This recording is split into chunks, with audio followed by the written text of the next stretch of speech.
You see? And this is very fundamental, because we know that the whole accounting industry has fallen into deep crisis for the past 10 years. We know the medical profession has been accused now in Holland by a Dutch minister of being, to a very large extent, in bed with the pharmaceuticals. We know that the lawyers have since 2,000 years been way too private oriented and benefiting only select groups. We can talk about all the professional groups. We know the church has fallen into great crisis, and now we talk about the financial crisis. It's not a financial crisis, it's a moral crisis. It's a crisis of systems, subsystems within bigger systems that cannot fix themselves. Which boils down back to the individual on top. Yes, it boils down to the leaders, and the leaders being not able to be reflective and realizing their own problems. So we have to be more reflective. Yes. Everybody. The only program that is going to start to correct the disease at the fundamental level, where the symptoms are being created, is self-awareness. And we have all heard of this, but we have not realized how big of a problem it is. So a person that now realizes that we're living in a system that's completely corrupt, and now they read all these things and they go on YouTube and they realize they're being hacked. Yes. Are they missing something too? Well, they're missing, what they're missing is that the system is corrupt and blind to its own functioning, its own errors.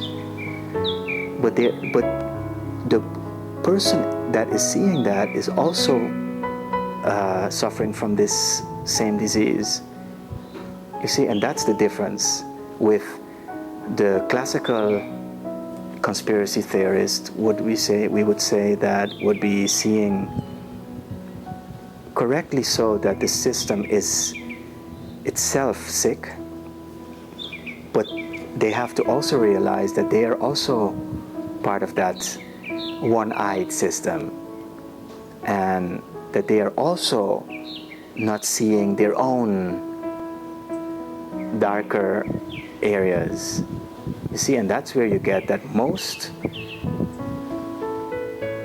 groups and movements and individuals that want to whistleblow and correctly so expose the system of its one-eyedness, they forget that they are also one-eyed, and and very often that their mechanisms and their approaches is suffering from the very things that they are criticizing in the system.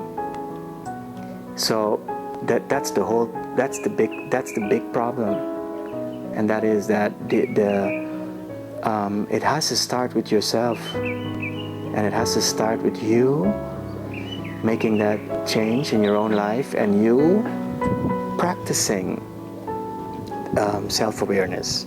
Reflection has now been relegated to certain days of the year, like Christmas and Thanksgiving, and for instance, the schools would say, this once a year we have a retreat and we do some reflection on ourselves. This has to become a way of life, a way of looking at the world, and it has to be a practice that you do every day. I do a lot of coaching to, for instance, management groups, and once the intervention has been done, then everything more or less the air is cleared, and then 2-3 weeks of going back to working on the other, the system goes right back into total chaos. Unsustainable. Unsustainable.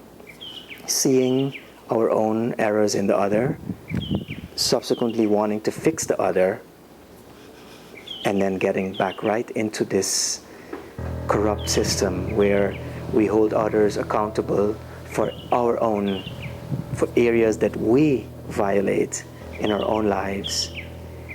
So how do you keep yourself in check? Let's say you have a control issue. Right. You learn how to live in a way that you are constantly looking at yourself. You have to constantly be aware that whatever you see out there, you are seeing it through your own eyes, interpretations, thoughts, theories, and that basically what you see out there to a very large extent is your own stuff. You have to also be constantly practicing reflection. And when you do this by day, you need a double check. Your dreams, you have to remember your dreams and consult your dreams every night. Because your dreams are going to keep you honest. Your dreams are going to, where by day these practices are still missing, and at night you will be held accountable. So there's the daily practice, symptoms, projections, signs. Looking for what you reject. What do you don't want to do? Yes. Where are our circumstances taking me? Why am I going where I'm going in my reactions and my responses to things? There's a whole package to this. And then at night you have the double check to see if you really have been doing it, and the dreams don't lie. They don't lie, and that's why you see that most people are terrified of their dreams, because the dreams are going to take you to those places where you in the day achieve to run away from. So this is a whole training. This is a program that has to be delivered to all sectors at the community-based level, and we have to stop the division between personal development and community development, and everybody has to become self-conscious. And this whole division between the rich and the poor, and the Democrats and the Republicans, and the conservatives and the liberals, everybody needs to become self-conscious. Also the rich and the poor. Right, because you're talking about this, maybe you're going on a retreat hopefully once a year. Right. And then it would not be sustainable because life happens every day. Yes. And you have to act on it actually, if you can, as soon as possible. Right.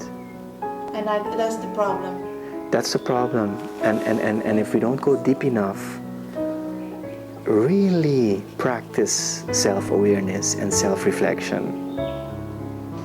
If you sit in a group and you talk about, it's not going to happen. It has to be, everybody is stuck in a certain pattern that they're unaware of, and you really need to, and most of these patterns that we are running, they go back to our childhood. So at the individual level. So until you don't realize the way your childhood has created this pattern, equally, until we don't realize as whole nations that we will keep repeating the same patterns, nations that were involved in colonization, until they don't really realize what they did, nations that were on the other side, that were enslaved,